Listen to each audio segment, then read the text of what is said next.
कक्षा 9 की परीक्षा देने जा रहे प्यारे विद्यार्थियों, आपके लिए यह मॉडल पेपर पहला भेजा जा रहा है और कुल मिलाकर के आपके 3 मॉडल पेपर भेजे जाएंगे जो आपकी वार्षिक परीक्षा के लिए अत्यंत ही महत्वपूर्ण होंगे। सभी लोग कक्षा 10 और 12 के विद्यार्थियों के लिए परेशान हैं।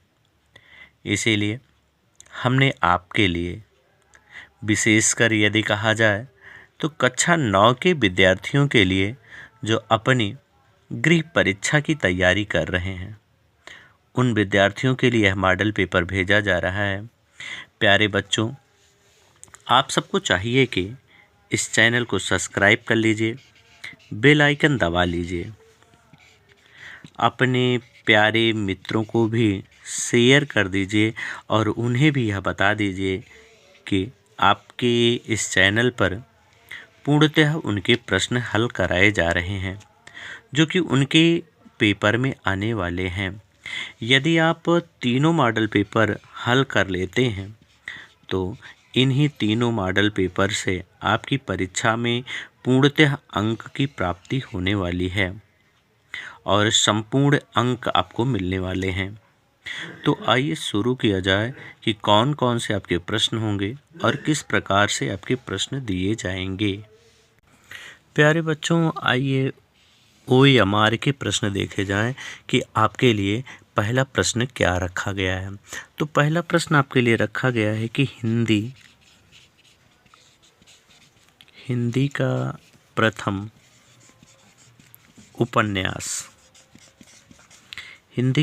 उपन्यास कौन सा है। तो प्यारे बच्चों, यदि आप कहें तो आपके समक्ष विकल्प रखे जाएं या ना रखे जाएं, तो सीधे आपके प्रश्नों को बता दे रहे हैं। आप जान लीजिए कि आप क्या लिखेंगे।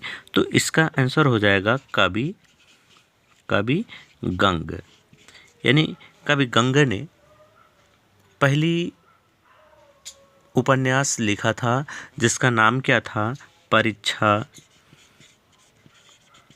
परीक्षा गुरु। पहला उपन्यास यदि कहा जाए तो आपकी परीक्षा गुरु है, जिसके लेखक कौन है, कवि गंग है। वहीं दूसरा यदि प्रश्न आपसे कहा जाए कि दूसरा आपका प्रश्न कौन सा होगा, तो दूसरा आपके लिए प्रश्न जो रखा गया है वो है कि हिंदी की प्रथम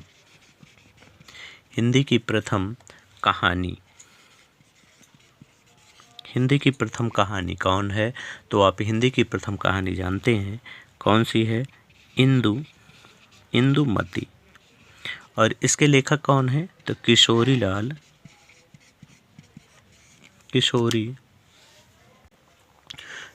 किशोरीलाल गोस्वामी। कौन है, किशोरीलाल गोस्वामी। वहीं तीसरा प्रश्न यदि कहा जाए तो तीसरा प्रश्न आपके लिए रखा गया है कि भारतेंदु युग की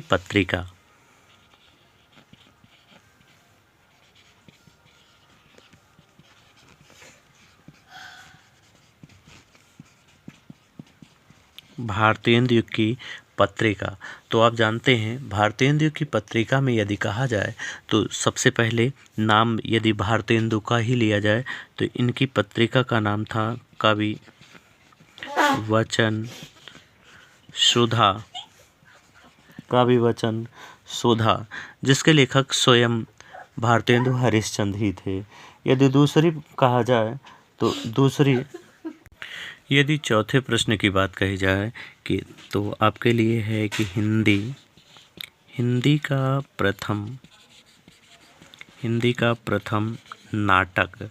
तो हिंदी का प्रथम नाटक कौन होगा, तो ये आपका आंसर आपको लिखना चाहिए नहुस को। वहीं पांचवा प्रश्न यदि कहा जाए तो पांचवा प्रश्न आपके लिए जो रखा जाएगा वो होगा कि किसे एकांकी सम्राट के नाम से जाना जाता है। एकांकी सम्राट कहा जाए तो एकांकी सम्राट प्रेमचंद को कहा जाता है। और छठा प्रश्न आपके लिए यदि जो रखा गया है उसकी बात कही जाए कि भारतीय युग का समय, भारतीय युग की समय सीमा, भारतीय युग की समय सीमा, कि भारतीय युग की समय सीमा क्या है। तो आप जानते हैं आपको लिखना चाहिए कि 1868 ईस्वी से 1900 ईस्वी तक भारतीय युग माना जाता है। और सातवां आपका प्रश्न है कि बात शीर्षक के लेखक कौन हैं। तो बात शीर्षक आप जानते हैं आपके चैप्टर में है कि बात शीर्षक के लेखक प्रताप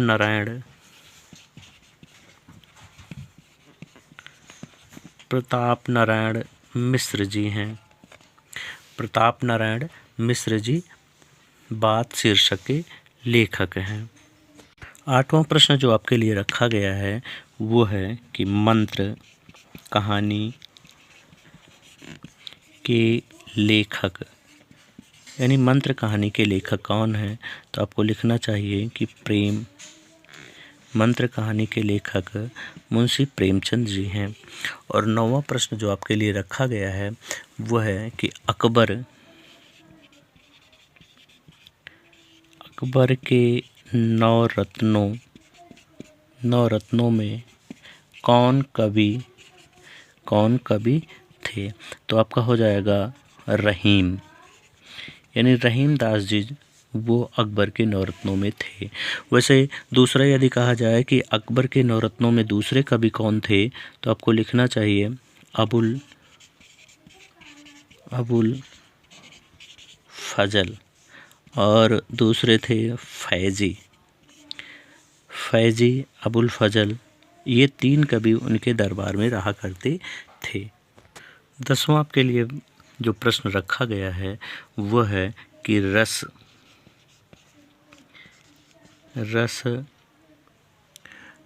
के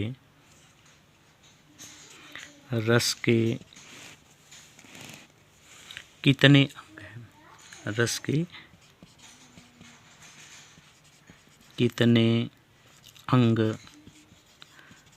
कितने अंग हैं। तो आपको लिखना चाहिए कि रस के 4 अंग माने गए हैं। और 11वां प्रश्न आपके लिए जो रखा गया है वो है कि रहीमन देख बड़न को, ये रखा गया है कि रहीमन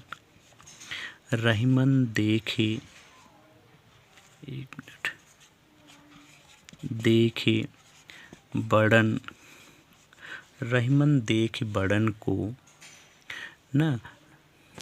तो प्यारे बच्चों आपके लिए रखा गया 11वां प्रश्न है कि रहीमन देखी बड़न को लगन दीजय डारे ना। रहीमन देख बड़न को लगन दीजय डारे में छंद कौन सा है। तो छंद आपको यहाँ लिखना चाहिए कि यहाँ पे छंद कौन सा है, दोहा छंद है।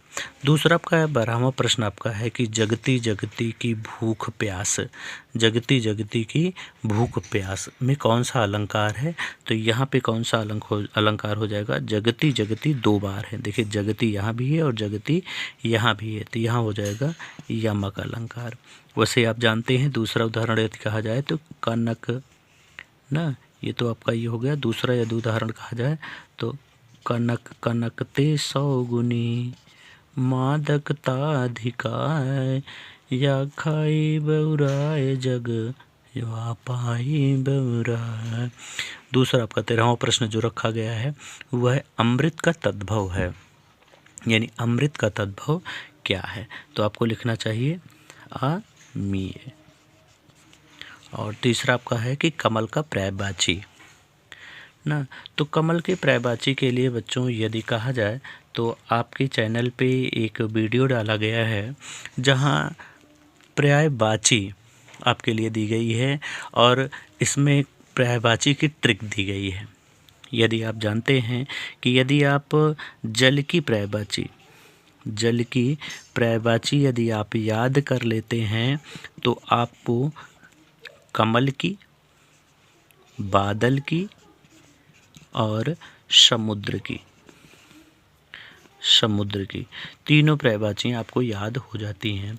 जैसे जल की यदि कहा जाए और यहीं पे लिख लिया जाए कमल की, तो ये सब आपको याद हो जाती हैं। जैसे यदि कहा जाए जल की पर्यायवाची तो आप कहते हैं, पहले तो जल ही देख लीजिए, जल ना, तो कमल में क्या हो जाएगा, जलज। समुद्र में क्या हो जाएगा, पहले बादल का देख लिया जाए तो आपका हो जाएगा, यहाँ पे आपको लिखना चाहिए जलद। समुद्र में हो जाएगा जलधि ना। दूसरा, यदि जल की पर्यायवाची कहा जाए कि तोय, तो कमल की पर्यायवाची में हो जाएगा तोयज, बादल की पर्यायवाची में हो जाएगा तोयद, और वहीं समुद्र की पर्यायवाची में हो जाएगा तोयधि ना। तो इस प्रकार से आपके बदलते चले जाएंगे। आइए 15वां प्रश्न देखा जाए प्यारे बच्चों। 15वां आपका प्रश्न है कि भर्षक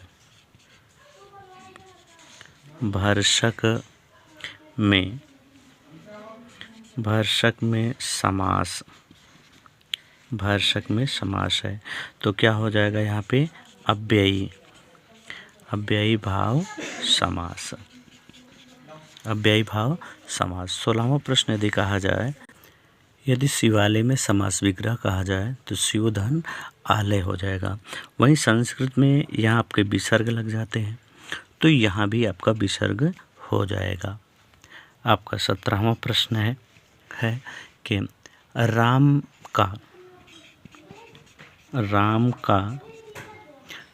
का सप्तमी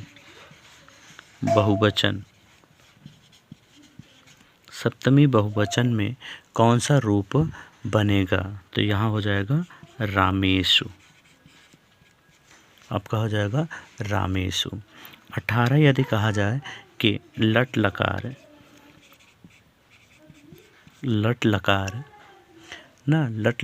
प्रथम पुरुष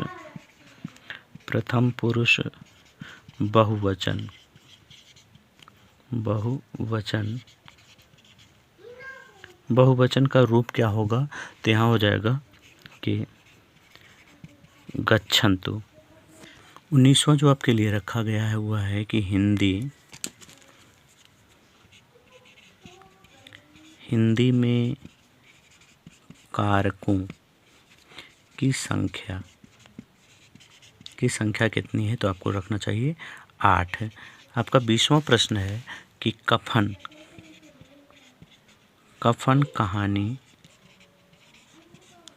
कहानी के लेखक कौन है, तो प्रेमचंद्र। कफन कहानी के लेखक कौन है, प्रेमचंद। प्यारे बच्चों, यह वीडियो आपका बड़ा हो जाएगा, इसलिए आप पूरा देखिएगा, क्योंकि आपके पूरे मॉडल पेपर को इसमें हल किया जा रहा है और आपको यह पता चल जाएगा कि किस प्रकार से अपने प्रश्नों को लिखें तथा पूर्णतः अपने 70 में 70 अंकों को प्राप्त करें। आप चैनल को सब्सक्राइब कर लीजिए ना, और बेल आइकन दबा लीजिए ताकि आपको पूरे अंकों की प्राप्ति हो सके। आइए शुरू किया जाए। आपके अगले प्रश्न आपके कौन होंगे? प्यारे विद्यार्थियों, अभी तक आपने ओ एम आर के प्रश्नों को हल किया। अब आगे जिन प्रश्नों को रखा जाएगा उनमें आपके होंगे वर्णनात्मक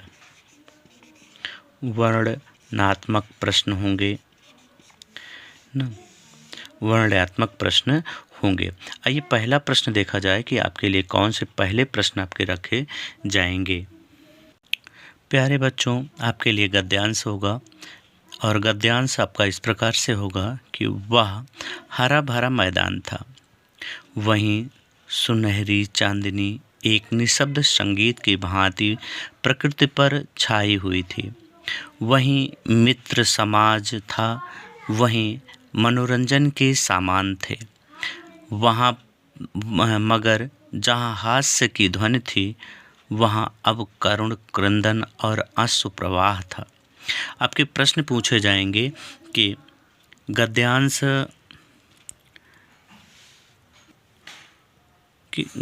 के पाठ तथा पाठ के लेखक का नाम लिखिए, रेखांकित अंश की व्याख्या कीजिए ना। चांदनी के निशब्द संगीत के छने का आशय क्या है? जहाँ हास्य की ध्वनि थी, वहाँ अब करुण क्रंदन और अश्रु प्रवाह क्यों था? तो आंसर आपको लिखना चाहिए। पाठ का नाम क्या होगा? मंत्र। लेखक कौन होंगे? मुंशी प्रेमचंद। रेखांकित अंश क्या है आपका? कि वही मनोरंजन के सामान थे, मगर जहाँ हास्य की ध्वनि थी, वहाँ अब करुण क्रंदन और अश्रु प्रवाह था। तो आपको लिखना चाहिए कि उत्साह के लिए मनोरंजन के जिन साधनों का वहाँ एकत्रित किया गया था, वहाँ अभी भी वहाँ विद्यमान थे, परंतु क्षण भर में ही वहाँ का पूरा वातावरण बदल चुका था। अब भी वहाँ सभी हर्षोल्लास में डूबे थे। वहीं पर शोक का वातावरण छाया हुआ था। लोगों की हंसी अब रोने की दुखद ध्वनि में बदल चुकी थी। मनोरंजन के वही साधन अब लोगों के दुखों को वृद्धि कर रहे थे। जहाँ पहले हास्य की धारा बह रही थी, वहाँ अब लोगों की अश्रुधारा बह रही थी। तो तीसरा प्रश्न देखिए, चांदनी शब्द के निशब्द संगीत के छने का आशय क्या है? तो आपको लिखना चाहिए कि चांदनी के निशब्द संगीत के छने का आशय है कि सब ओर मन को आनंदित करने वाली चांदनी छिटक रही थी तथा सब तरफ शांति छाई हुई थी। चौथा आपका प्रश्न है कि जहाँ हास्य की ध्वनि थी, वहाँ अब करुण क्रंदन और अश्रु क्यों थे? तो आपको लिखना चाहिए कि जहाँ हास्य की ध्वनि थी, वहाँ अब करुण क्रंदन और अश्रु का प्रवाह इसलिए था क्योंकि जहाँ कैलाश का जन्मदिन पूर्ण हर्षोल्लास के साथ मनाया जा रहा था, वहाँ सर्पदंश के कारण अब मरणासन स्थिति में था। अतः उपस्थित लोग शोक के कारण खिसक रहे थे और सबकी आंसुओं में अश्रु थे। तो ये तो आपका पहला खंड हो जाएगा। दूसरा में देखा जाए, दूसरे आपके गद्यांश इस प्रकार से दिए जाएंगे और उनके भी प्रश्न आपके इसी प्रकार से होंगे कि गद्यांश के पाठ तथा पाठ के लेखक का नाम लिखिए, रेखांकित अंशों की व्याख्या कीजिए, कृति का एक कण किससे अधिक मूल्यवान होता है, कस्तूरबा की सबसे मुख्य विशेषता क्या थी ना। तो पाठ के लेखक कौन हो जाएंगे? निष्ठा मूर्ति कस्तूरबा, और लेखक कौन हो जाएंगे? काका कालेलकर ना। आपको इन प्रश्नों के आंसर, रेखांकित अंश की व्याख्या, तो रेखांकित अंश की व्याख्या आपको ये करनी चाहिए। ठीक है, ये कि जिस लोगों को केवल पुस्तकीय ज्ञान होता है, वे कर्तव्य अकर्तव्य के संबंध में प्रायः भ्रमित हो जाते हैं। उन्हें स्पष्ट रूप से यह ज्ञात नहीं हो पाता कि उन्हें किस विशेष स्थिति में क्या करना चाहिए और क्या नहीं। इसके विपरीत कर्मनिष्ठ लोगों के सामने इस प्रकार का संदेहजनक स्थिति उत्पन्न नहीं होती। दूसरा आपका प्रश्न था कि तीसरा कि कृति का एक कण किससे अधिक मूल्यवान है? तो आपको लिखना चाहिए कि शुद्ध और रोचक साहित्य के पहाड़ों से अधिक मूल्यवान होता है।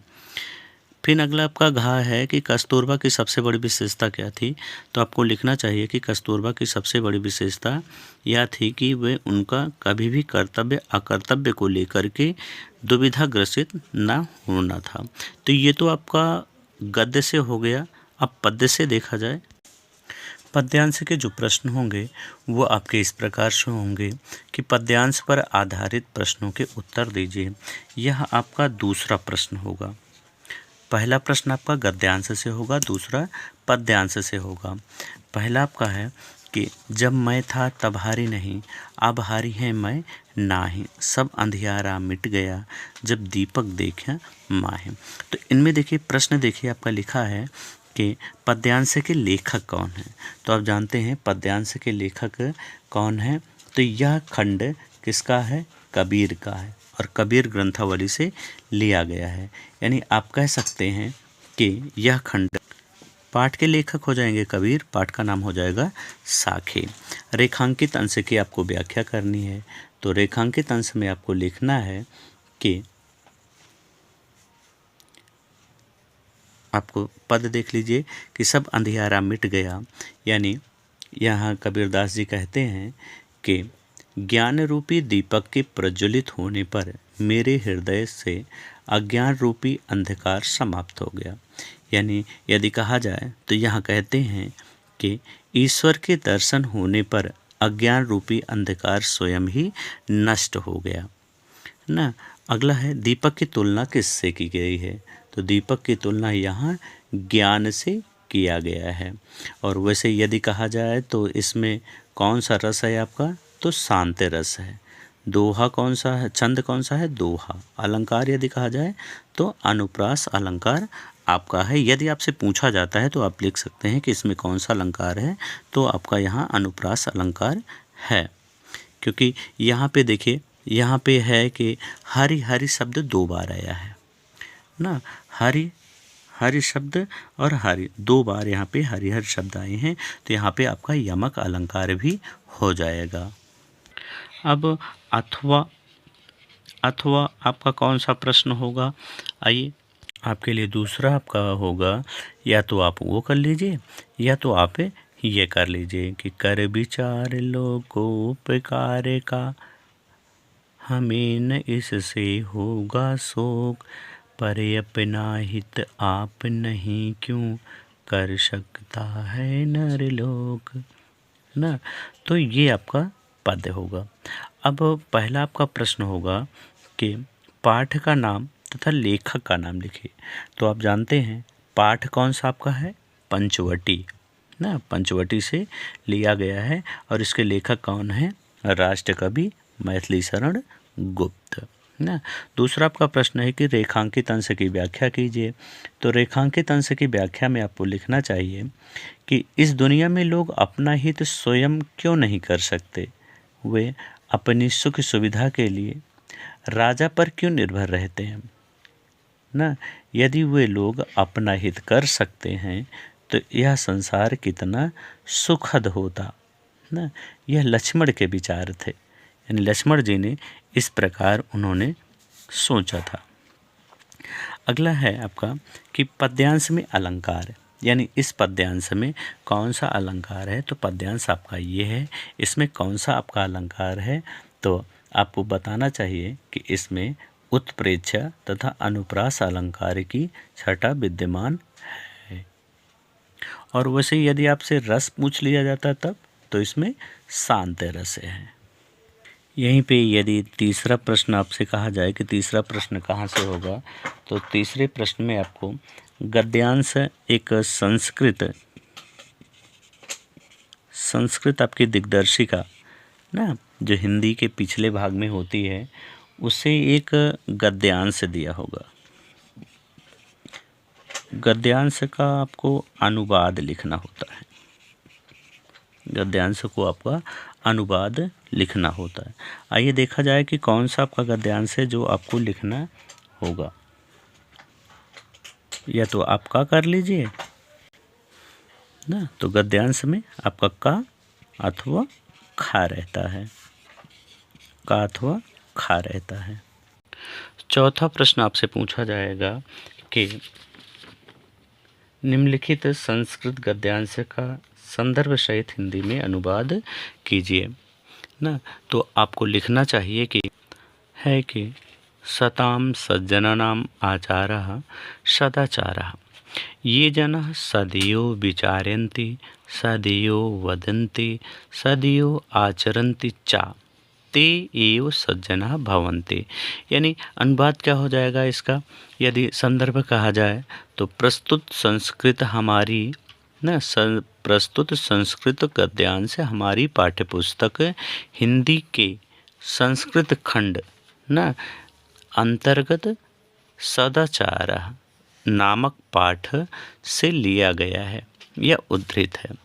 तो इसका अनुवाद क्या हो जाएगा कि सज्जनों का आचरण ही सदाचार है। सतानाम सज्जनानाम आचारः, यानी सज्जनों का आचरण ही सदाचार है ना। फिर है आपका ये जना सदैव विचारयन्ति सदैव वदन्ति, यानी ये सज्जन लोग सदैव सत्य का आचरण करते हैं, सत्य ही बोलते हैं तथा सत्य का ही व्यवहार करते हैं ना। ते एव सज्जना भवन्ति, वही सज्जन होते हैं। दूसरा आपका अथवा होगा, तो चाहे आप ये कर लें चाहे अथवा के रूप में यदि कहा जाए तो आप ये कर सकते हैं कि ये नारायणः न रामदासः नारायणपुरे निवसति सः नित्य ब्रह्म मुहूर्ते उत्थाय नित्य कर्मणि करोति नारायणः स्मरति। यानी रामदास नारायणपुर में निवास करते थे, वह नित्य ब्रह्म मुहूर्त में उठते थे तथा नित्य कर्म को करके नारायण का स्मरण करते थे ना। तो चौथा प्रश्न आपका हो जाएगा इसी तरह से कि पद्यांश का हिंदी में अनुवाद कीजिए। पद्यांश के हिंदी में अनुवाद करने के लिए आपको पद्यांश में आपका पद होगा कि अस्तो मा सदगमय तमसो मा ज्योतिर्गमय ना मृत्योमर अमृतम गमय। तो इसका आपको अनुवाद लिखना होगा। अनुवाद क्या आपको लिखना चाहिए, आइए बता दें आपको लिखना चाहिए कि हे भगवान, जिससे चाहते हो उससे हमें निडर निर्भय कर दो ना, हमारी प्रजा का कल्याण करो और पशु पक्षियों को भी निर्भर कर दो। ये ना लिख करके ये तो आपका यतो यता ना समाह से ये आपका था, लेकिन आपका यहाँ पद्यांश दिया गया है कि अस्तो माँ सदगमय ना। असत माने बुराई से, माँ माने मुझको, सत माने भलाई, गमय माने ले जाओ ना। तमस माने अंधकार, ज्योतिर्गमय माने प्रकाश की ओर ना, गमय माने ले जाओ। तो यहाँ आपका हो जाएगा कि हे ईश्वर, मुझे बुराई से भलाई की ओर ले जाओ, मुझे बुराई से भलाई की ओर ले जाओ, मुझे अंधकार से प्रकाश की ओर ले जाओ, मुझे मृत्यु से अमृत की ओर ले जाओ, मृत्यु अमृतम गमय, मुझे मृत्यु से अमृत की ओर ले जाओ। आइए अथवा देखा जाए, या तो आप ये कर लीजिए अथवा या आप ये कर लीजिए। अथवा आप लिख सकते हैं कि आपके लिए होगा कि अनुवाद करने के लिए आपका चौथा प्रश्न कि चक्षुषः मनसा वाचा कर्मणा च चतुर्विधं प्रसादयति यो लोकम ते लोको नु प्रसीदति। अर्थात चक्षुषा माने नेत्रों से, वाचा माने वाणी से, चतुर्विध माने चारों प्रकार से, प्रसीदत माने प्रसन्न करता है ना। तो आपका यहाँ अर्थ हो जाएगा कि जो मनुष्य नेत्रों से, मन से, वाणी से, कर्म से ना चारों प्रकार से संसार को प्रसन्न रखता है, संसार उसे प्रसन्न रखता है ना।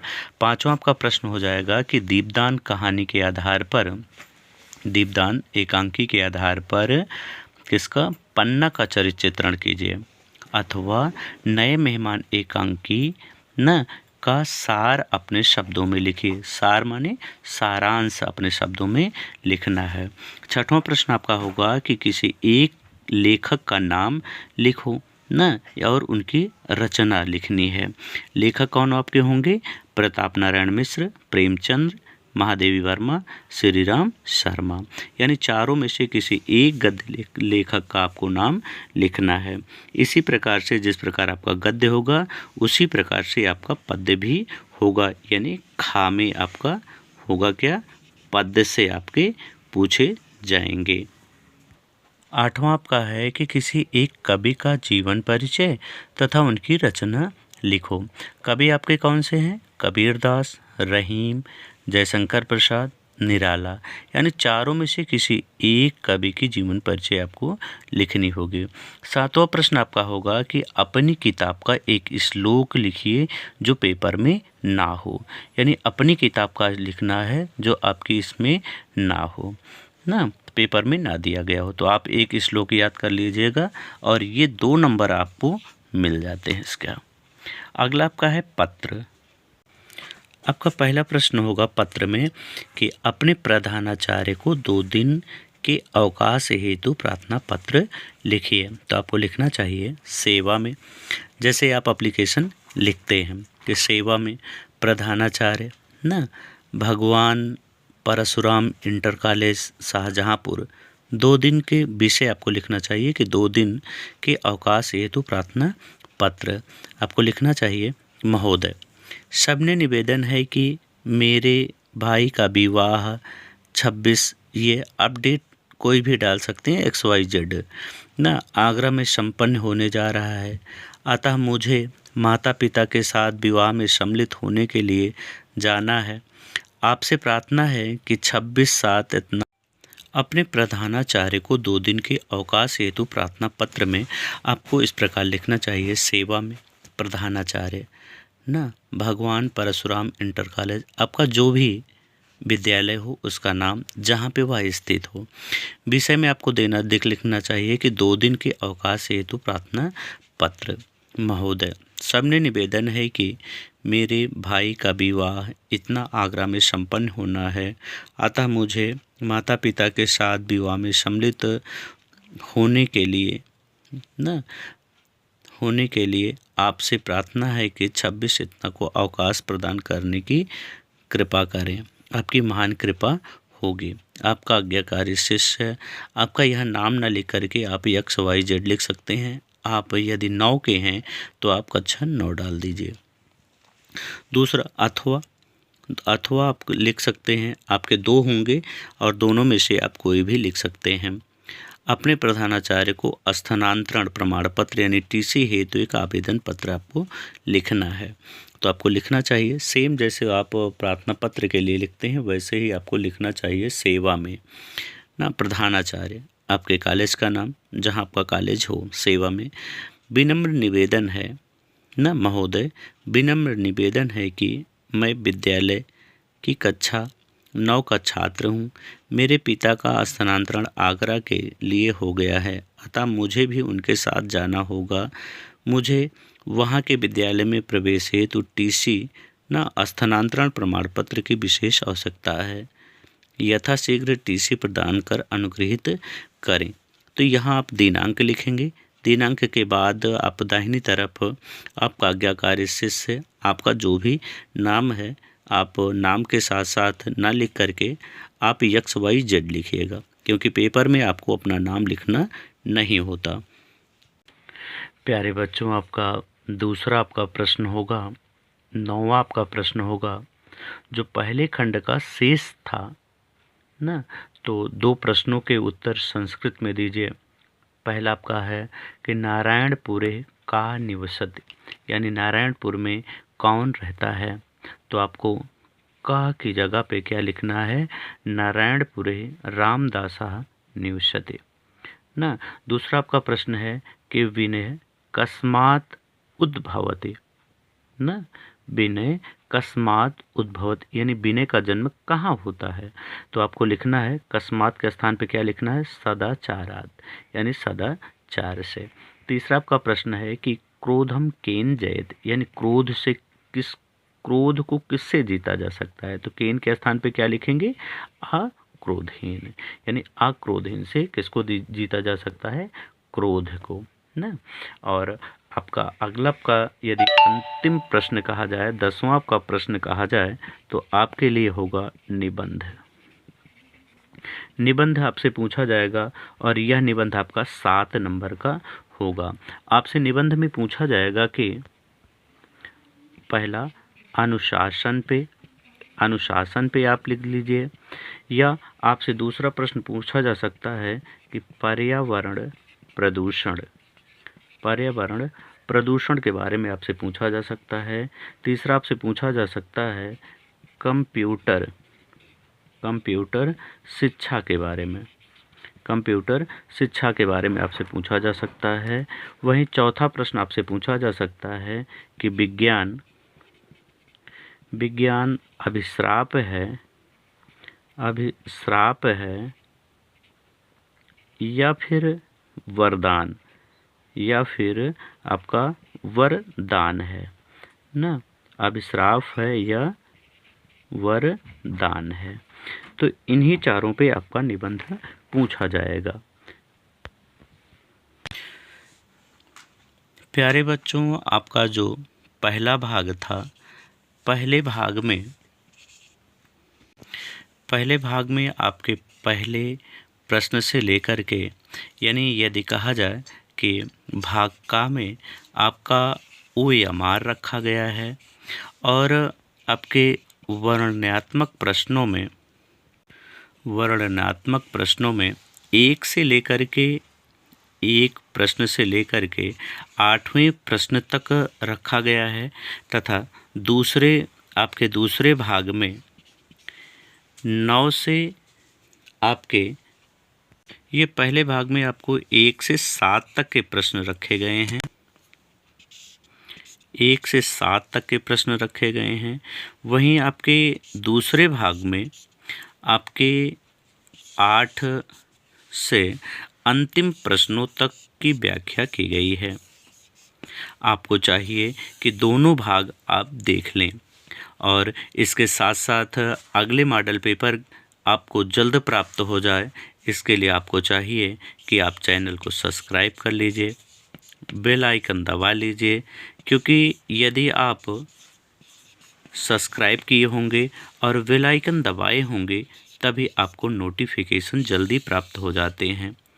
और अपने प्यारे मित्रों को भी शेयर कर दीजिए ताकि उन्हें भी पूर्णतः अंक प्राप्त हो सके, यानी 70 में से 70 अंकों की प्राप्ति हो सके।